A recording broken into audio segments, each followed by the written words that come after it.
आप बैंक में पैसा इसलिए रखते हैं क्योंकि आपको लगता है ये सबसे सुरक्षित जगह है। पर सच्चाई ये है, बैंक आपके पैसे को सुरक्षित रखने के लिए नहीं, घुमाने के लिए बना है। और अगर बैंक आपका पैसा घुमाना बंद कर दे तो बैंक खुद मर जाता है। अब ध्यान दीजिए, आपने बैंक में 1 लाख रुपए जमा किए। आप सोचते हैं ये पैसा कहीं पड़ा होगा। नहीं, असल में बैंक के पास इस पूरे 1 लाख में से अक्सर 5,000 से 10,000 ही नकद रहता है। बाकी बाकी पैसा पहले ही बाहर जा चुका है। ये बात ज्यादातर लोगों को नहीं पता। अब सवाल उठता है, अगर पैसा बाहर जा चुका है तो ऐप में पूरा 1 लाख क्यों दिखता है? क्योंकि वो पैसा नहीं है, वो IOU है। मतलब बैंक आपको पैसा देने का वादा करता है। आपका बैंक बैलेंस इक्वल टू पैसा नहीं, आपका bank balance equal to bank का कर्ज। ये लाइन ज्यादातर लोग जिंदगी में पहली बार सुनते हैं।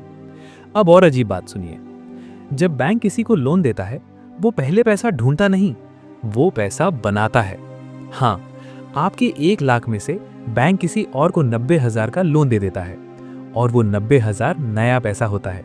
कोई नोट नहीं छपता, बस कंप्यूटर में एंट्री होती है। यहीं से महंगाई पैदा होती है। और अब सबसे इंपॉर्टेंट हिस्सा, आप सोचते हैं मेरा पैसा तो बैंक में पड़ा है, महंगाई से क्या लेना? पर सच ये है, आपकी जमा की हुई रकम महंगाई पैदा करने वाले इंजन में फ्यूल बनती है। बैंक जितना ज्यादा लोन देगा उतना ज्यादा पैसा सिस्टम में आएगा, उतनी कीमतें ऊपर जाएंगी। मतलब आपका पैसा आपकी जेब की ताकत को ही धीरे धीरे काट रहा है।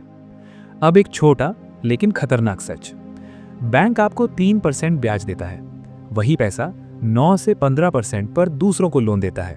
फर्क कौन रखता है? आप नहीं, बैंक नहीं, पूरा फाइनेंशियल सिस्टम। इसलिए अमीर लोग कैश नहीं रखते, वो एसेट रखते हैं, क्योंकि वो जानते हैं कैश समय के साथ सड़ता है। अब वो सवाल जो कभी न्यूज में साफ नहीं बोला जाता, अगर कल सुबह सारे लोग एटीएम पहुंच जाएं तो क्या होगा? एटीएम खाली, बैंक बंद, सरकार टीवी पर। क्योंकि बैंक इस उम्मीद पर चलता है कि आप आज पैसा नहीं मांगेंगे। इसीलिए सरकारें डिपॉजिट इंश्योरेंस देती हैं, लोगों को बचाने के लिए नहीं, घबराहट रोकने के लिए। अब एक प्रैक्टिकल बात जो सच में काम आएगी, बैंक में पैसा रखना गलत नहीं है, पर यह समझना जरूरी है, bank equal to parking, bank equal to मंजिल नहीं। पार्किंग में गाड़ी रखी जाती है, घर नहीं बनाया जाता। आपका बैंक अकाउंट आपको गरीब नहीं बनाता, पर आपको अमीर भी नहीं बनाता। और आखिरी लाइन ध्यान से सुनिए, आज की दुनिया में जो पैसा चलता नहीं वो धीरे धीरे घटता है। तो असली सवाल ये नहीं है कि बैंक सुरक्षित है या नहीं, असली सवाल ये है, आपका पैसा सिर्फ बच रहा है या कहीं बन भी रहा है।